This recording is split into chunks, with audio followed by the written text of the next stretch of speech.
I'm Melvise from Written Words Publishing. I am an editor, ghostwriter, a publisher, and I am also an author. I'm in the process of reading and revising my book, which has been published, but it needs to be revised and republished as a revised edition. And that is what I am doing. And we are up to chapter 7. So this is chapter 7, Tea Party, May 2005. The sound of Kim's low whistle as she rounded the corner was Naomi's alarm clock for lunchtime. It was noon, finally. "How's your day going? Preston got you busy?" Naomi asked. "Not really. He's on a long conference call. I'm just filing some documents, getting organized before he decides to clean his office." "Did you get Trisha's email about the tea party tonight?" "Yes." "Are you going?" "No, I have to study," Kim answered. "You study?" "I'm studying for my economics test." "Economics test? Sounds like you're going for the dough." Hmm. I just might change that word there. I mean, you know what? How many of y'all know what dough means? I'm just curious. Type it in the chat if you know. If somebody says, I need some dough." I'm trying to, do you know what that means? Because you know what I found out? That some of the words some of us OGs use are not the same as some of these youngins are using nowadays. I said something to my grandson one day. Matter of fact, he had on I know what happened. He wanted a Ronaldo jersey, and I bought him a Ronaldo jersey for his birthday last year. And he put the jersey on, and I believe his father had bought him something else to like match it or something. So he was just looking real, real fly, And I was like, "Wow, D," I was like, "That shirt is fire." "What are you talking about, Gigi? What's fire? What are you talking about?" I said, "It's fire. It's fly. It's dope. What are you, Gigi? What are you talking about?" He didn't know what I meant when when I told him his shirt was fire. And then I found out later on from his father, I believed.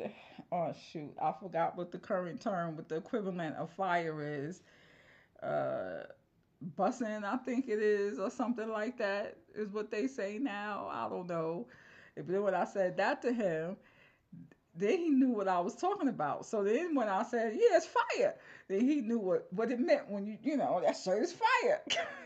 Anyway, I'll just say that to say that I'll probably have to be a little more mindful of the slang, because somebody who reads this book now that takes place 25 years ago, 20 years ago, might not know what dough is. But, let me think about it now. Back in 2005,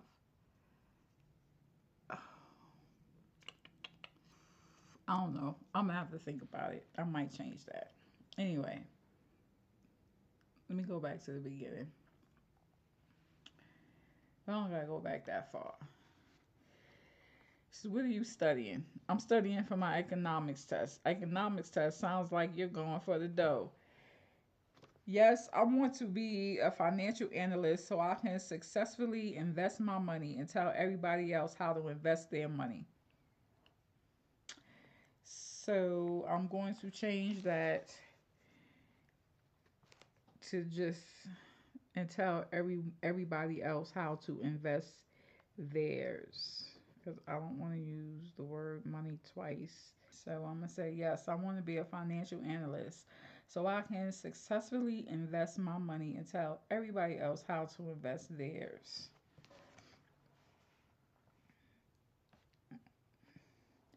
That sounds great. Don't get caught up doing illegal trading. Naomi laughed. I won't. Sorry I can't go to the tea party. Maybe another time, said Kim. I'm gonna take out said Kim. That's another issue with this book. Is overuse of the characters' names. Just some places the characters' names are mentioned where it's totally unnecessary. When are you going to take the test? Next Thursday. I want to get a jump on studying, says answered Kim. We're going to take that out too. Come on. It'll be fun. I'll buy you some tea, offered Naomi. No, thank you. I don't really like hot tea. What do we look like? A bunch of old ladies? Who said anything about hot tea? I'm talking about iced tea from Long Island. Well, no, well, you're going, Naomi insisted. What time do you plan on leaving today? 5:30. Okay, I'll meet you right here at my desk at 5:35, and we can walk over to Tabari's together, said Naomi. And I'm going to delete that. Naomi was glad. Says Naomi was glad that she was able to convince Kim to come with her to the tea party. That is coming out. I'll go back and scroll through my page. You'll see a video. Unnecessary words. Words you don't need. That, very, really, just. If you go through your book and remove those words, the majority of the time you'll find out they weren't necessary. Naomi was glad she was able to convince Kim to come with her to the tea party. Working and going to school full time, she stuck to herself and pretty much minded her own business.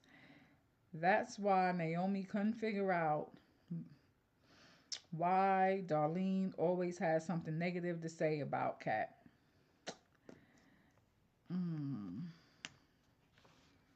I want to reword that sentence too. Maybe say that's why Naomi couldn't figure out the reason Darlene always had something negative to say about Kat. I don't know. I'm going to fix that. According to Darlene, Kat covered Earl and Preston for over 2 years before they hired Kim. At first, Earl was against it. He knew. Another one of them that's again. Sure. He knew Preston's secretary would have to be experienced and says very intelligent. We're going to take that very out. And just say he knew Preston's secretary would have to be experienced and intelligent, which in Earl's eyes equaled additional spending. But eventually, between Earl, her husband, her kids, and Preston's heavy workload, Kat became overwhelmed, and they had no choice but to hire a separate assistant for Preston. A scholarship student at Morven University, Kim was intelligent. Okay. We don't want to use intelligent again there. So at this point, we would use an acronym for intelligent.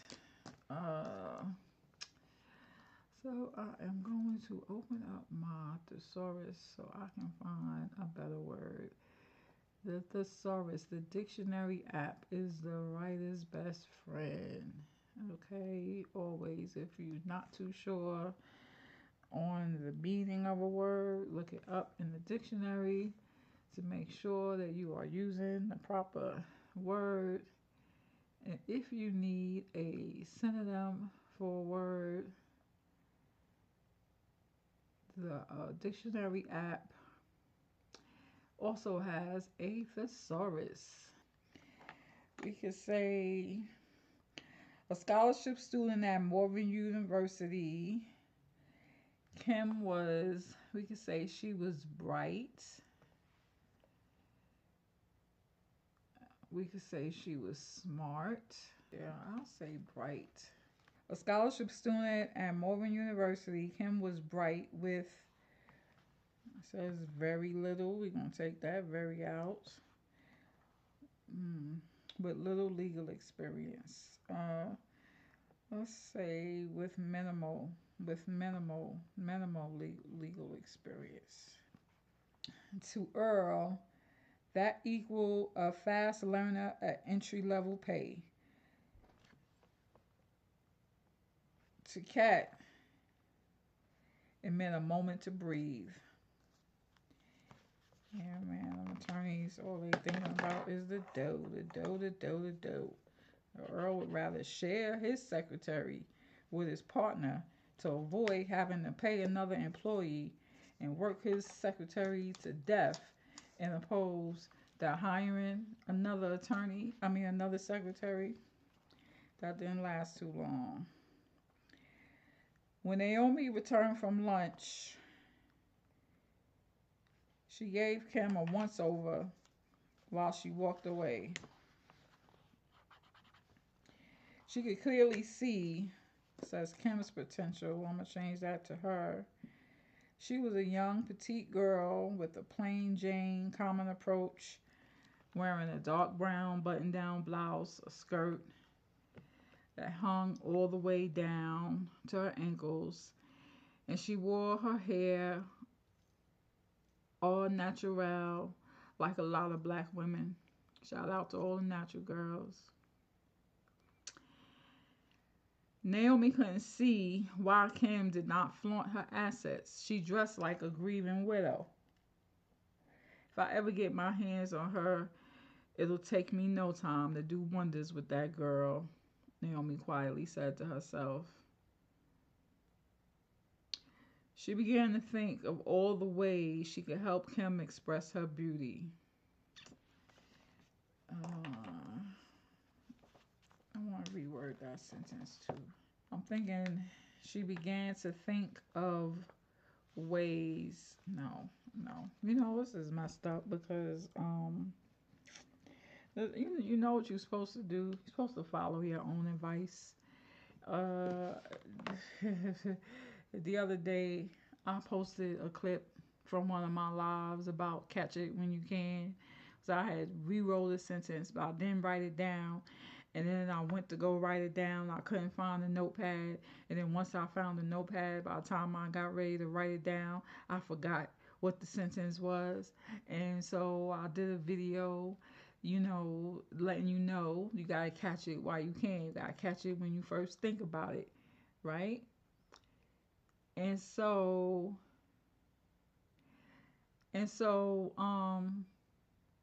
earlier today, I picked up the book to look to see what chapter we were up to and what the chapter was about. And I saw this sentence right here.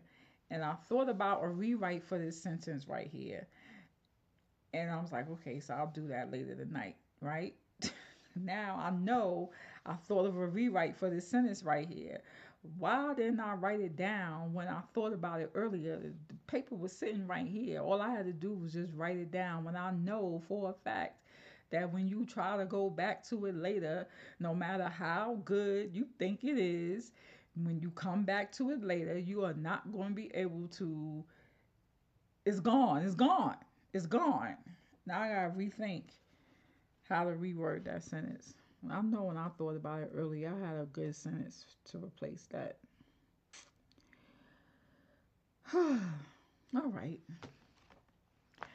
A trip to the hairdresser, some brighter colors to complement her smooth brown skin, knee length skirts to accent her medium height and frame, and some heavy heels for her small feet.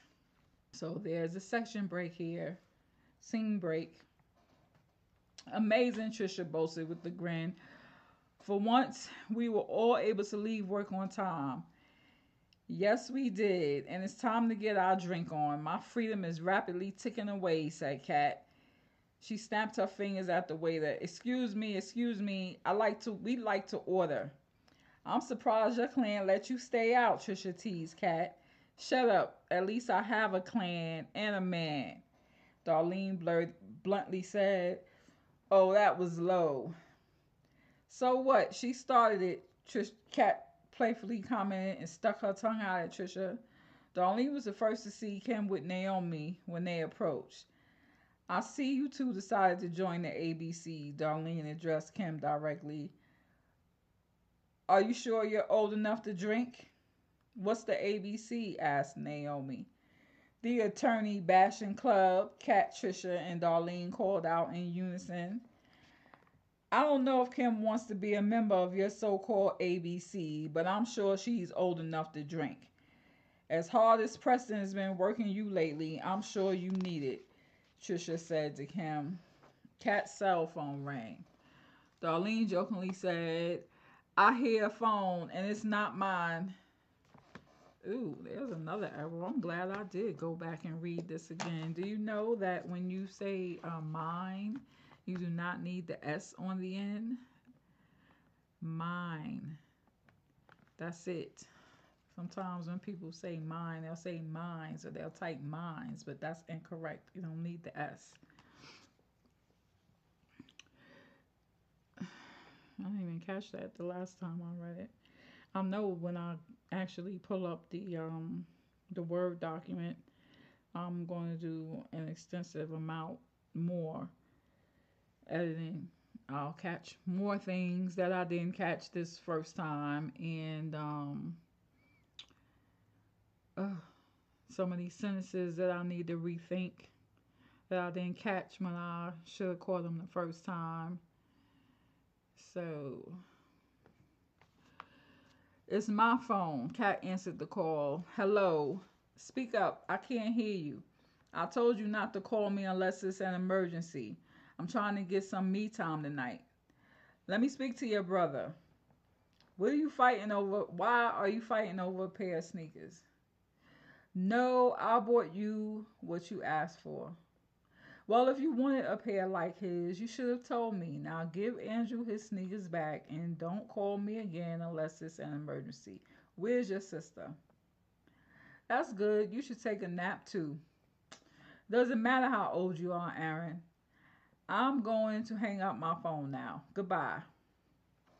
Inebriated from Long Island iced teas, the girls chit chatted about hearsay nonsense. One up on everyone else, Darlene took a sip of her third tea, then directed her attention toward Kim. Are you going to join this club or just observe us?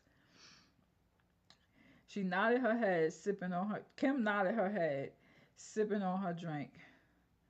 What does that mean? Asked Darlene. Quite tipsy herself, Kat responded for her. She's not talking to your nosy behind. That's what it means. They all burst out laughing. Out of the blue, Naomi blurted out, I like that attorney. What's his name? She began rapidly snapping her fingers.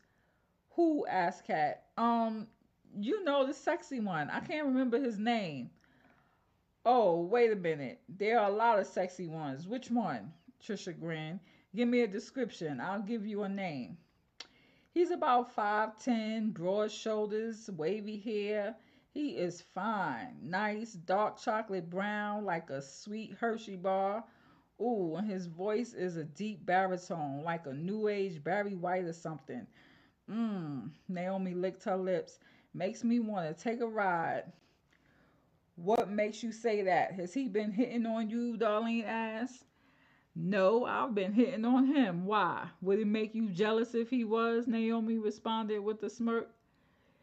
You're sitting here in a daze like you're mesmerized by the man or something, Darlene voiced in a high pitch. I'm not mesmerized by him. I'm fascinated by that purple diamond earring in his ear, Naomi said in a sultry voice. Isn't he a partner? I didn't know partners were allowed to wear diamond earrings. You think he'll let me borrow it? I bet it would make a pretty ring. Isn't he a partner? Darlene mimicked Naomi. You've been working at JK all this time. The man signs your paycheck and you say his name every time you answer the phone. Are you that captivated by him you don't know who he is? Trisha blurted out with an English accent. Do I detect a hint of admiration? It would not surprise her if a lot of the women at JK were attracted to Lorenz. But if they knew what she knew, they would let it go. All the ladies laughed. Lorenz is a dog, Darlene strongly enunciated to make a point. He's the office hoe. Everybody knows that. He does get around, agreed Kat. After two teas, Kim finally begun finally Kim had finally begun to loosen up. I don't see that in him. I think he's a perfect gentleman. He's always very polite and considerate. Please. Lorenz is an ISH and he knows he's an ISH and so does everybody else, Darlene remarked with a lighthearted laugh. What is an ISH? Asked Naomi. An intelligent superhero, answered Darlene. First it was ABC, now it's ISH. Your acronyms are beginning to scare me, Darlene, giggled Kim. If you are frightened by acronyms, then you are definitely working in the wrong place. The legal world is flooded with acronyms. PPM, FOIA, CLE, JEK. The list goes on and on. Smart mouth, Darlene. Trisha patted Kim on the shoulder. Listen, honey, he's a lawyer and a man. That's a double whammy. He'll look any woman directly in her eyes and tell her exactly what he knows she needs to hear and then make her pay him for saying it. Naomi chimed in. Besides, all men are gentlemen till you give up the booty. Nothing but a bunch of fabricating men, Kat murmured. You're all entitled to your own opinion, Kat reasoned. You're all entitled to your own opinion, mimicked Darlene. Do you always have to talk like that? We're not in the office. It's okay to turn the pretty white girl off now. Don't pay her any mind, Kim. Darlene hasn't quite learned how to hold her liquor. Ain't that right, Darlene? Teased Kat. Shut up, Kat. It says responded Darlene, but I'm going to take that out.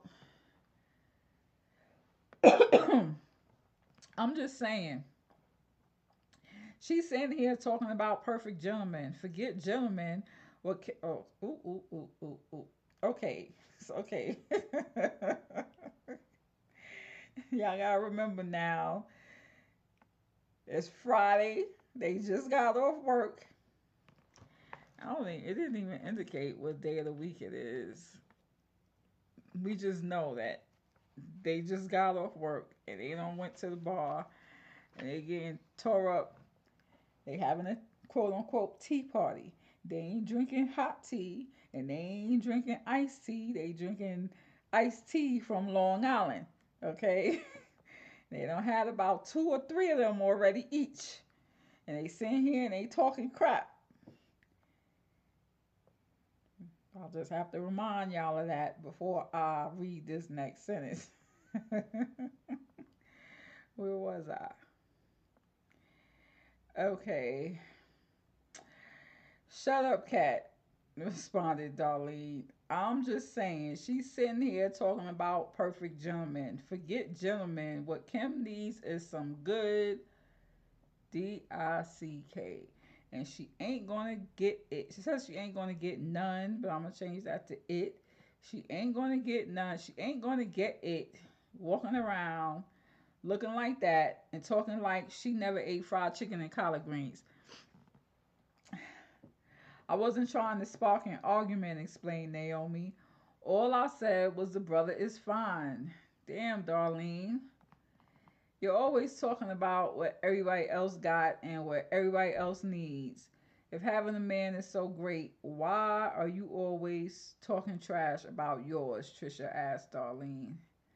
Regardless of what I do and don't have, the bottom line is every sister needs to get some every now and then. Darlene answered. Are you referring to sex? Asked Kat. Yes, slurred Darlene. Where have you been? Trisha came to Kim's defense. Who? I don't know if I could read this.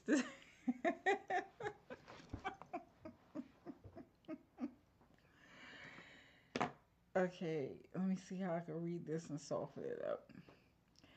Trisha came to Kim's defense. Who says Kim needs a real man to be satisfied? She could get a pack of batteries for $2 at the drugstore. Self satisfaction is the best satisfaction. You get to reap all the benefits without having to deal with any of the unnecessary BS that comes along with live DICKS. That's what it says, y'all. Okay. I'm sorry. These girls are at the bar and they drunk. So, is that you who's always getting off in the bathroom, Darlene? Asked Trisha. Could be, Trisha responded. Why? You want me to call you next time so you can watch? Embarrassed, Kim excused herself from the table to go to the ladies' room. There's nothing wrong with electronic satisfaction, snapped Naomi. Speaking of electronic satisfaction, Darlene said, you know what I found out? What? Sassed Trisha. Kim is the one who's been blank in the ladies' room at work. What makes you think that? Asked Kat. I saw her. Naomi looked at Darlene like she was crazy. What do you mean you saw her? I mean, I went to the bathroom and somebody was in the handicap stall. I didn't think she heard me because the buzzing started 2 seconds after I walked through the door.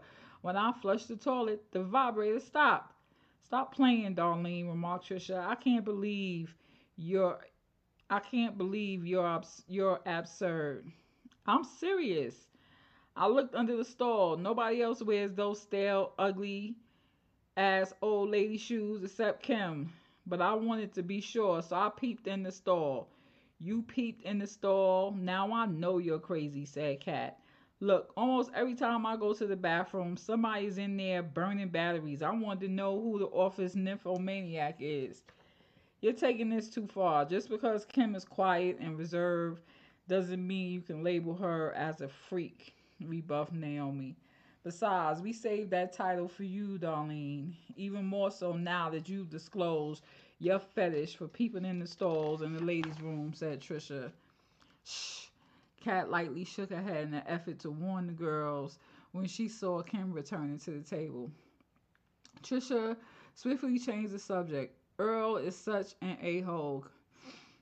Kat, I know. No. Trisha swiftly changed the subject. Earl is such an a-hole. Kat, I know. I don't know how you can work for that idiot. I don't know either. Sometimes I wish I could switch to another desk, said Kat. Girl, please. You know there's no one else at JK willing to work for him. They probably quit first, remarked Trisha. Well, then they can hire a new secretary to work for him, Kat argued. He probably scared her off at the interview, said Darlene. Kat laughed. For real. I don't know why you let that man treat you like that, Darlene sarcastically commented. I wouldn't take half of the stuff that you put up with. Treat me like what? Asked Kat. Treat you like his dog? You've been working for him for over 10 years now, and after all this time, he still treats you bad. Shut up, Darlene, Trisha commanded. For what? Shit, before Kim came, Kat didn't have a moment of peace assigned to Earl and Preston, and you know that. I'm just telling it like we all see it, Darlene stammered. So, are you speaking for all of us? Trisha blurted. You've got to remember Earl Knight is old school. When he tells you to do something, he doesn't care how it gets done. When he tells you to jump, the only thing he wants you to hear is wait. When he tells you to jump, the only thing he wants okay. It says the only thing he wants you to hear is how high. It seems to me like that should be the only thing he wants to hear is how high. I know. Says I know that I can handle Earl a little better if he displays some common sense every once in a while. I'm gonna take out the that. I know I can handle Earl a little better if he displays some common sense every once in a while. He's not, says he's not even reasonable or logical about time. I'm not going to say even. I'm going to say ever. He's never, not ever. He's never reasonable or logistical. That's what it says. He's never reasonable or logistical about time. Every morning, I pray he'll be in a better mood, and he still walks in cranky. He's toxic. He told me to come in early. Then he didn't show up until after 10 o'clock, and he missed his 9:30 conference call. I hate when he does that, Cat complained. Girl, don't you know prayers don't always work on the devil, said Darlene. They all laughed until interrupted by Kat's cell phone. She reluctantly answered it. What now? Yes, yes, no. I said no. We'll talk about it later. Kat hung up the phone. The kids again? Asked Trisha. Yes. You want some children? You don't even have to pick them up. I'll drop them off, bags and all. Not right now. Maybe later, Trisha giggled. I guess my me time is over. Let me go home before those boys start tearing up my house. Why is it that your man is never home to help with the kids? Asked Darlene. Maybe it's because he long hauls a truck. Duh, said Trisha. You okay to drive? Naomi asked Kat. Yes, I stopped after 2. Just holding the glass now, she answered. You all enjoy the rest of your evening. That is the end of chapter 7. So, thank you for watching me read and revise chapter 7 of my book, which will be revised and released as a revised edition. And it will, let me fix that. It is a New York Times bestseller. That, along with the book, will be released right after